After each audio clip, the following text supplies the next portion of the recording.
Nous avons lancé le 23 mai la plateforme Jubanti comme Vox Populi pour recueillir les contributions citoyennes. Sa gis-gis ci doxalinu yoon. La justice étant rendue au nom du peuple, il est donc pertinent que le peuple ait son mot à dire sur la manière dont elle doit être rendue. Au demeurant, je rappelle déjà qu'en avril 2018, le besoin de modernisation de la justice avait fait l'objet d'un rapport d'un comité de concertation mis en place par le garde des Sceaux, ministre de la Justice.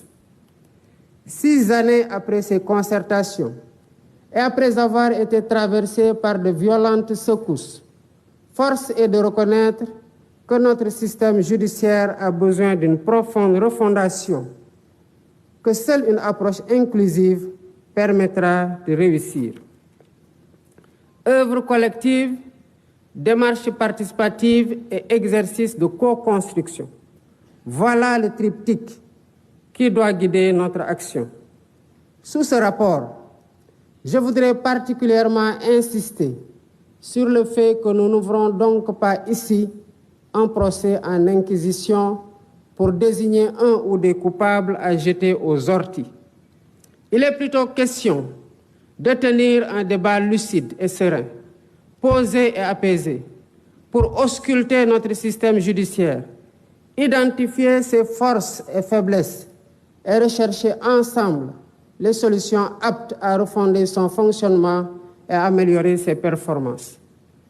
Je ne reviendrai pas ici sur les principes fondamentaux de la justice dans un état de droit, sinon pour en rappeler la quintessence, à savoir la séparation des pouvoirs, l'indépendance, l'impartialité et l'intime conviction du juge, l'égalité de tous devant la loi, la présomption d'innocence, le principe du contradictoire, le droit à un procès équitable et l'habeas corpus, bouclier contre les arrestations et détentions arbitraires. En rappelant ces principes énoncés et encadrés par des règles, des textes légaux et réglementaires, j'ai en même temps conscience qu'ils ne suffisent pas à eux seuls pour jauger l'indépendance, la crédibilité et l'efficacité d'un système judiciaire. En effet, quelle que soit la pertinence des textes, c'est d'abord et surtout à l'aune de la pratique qu'on peut juger si un système judiciaire répond aux idéaux et exigences de l'état de droit.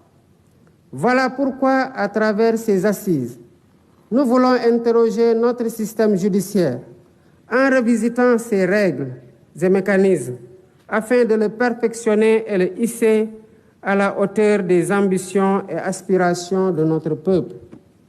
Les thématiques qui seront débattues incluent notamment le statut des magistrats, l'organisation et le fonctionnement du Conseil supérieur de la magistrature, la dématérialisation du service public de la justice et le numérique, le temps du procès pénal, le régime de la sanction pénale, le cadre juridique et institutionnel de la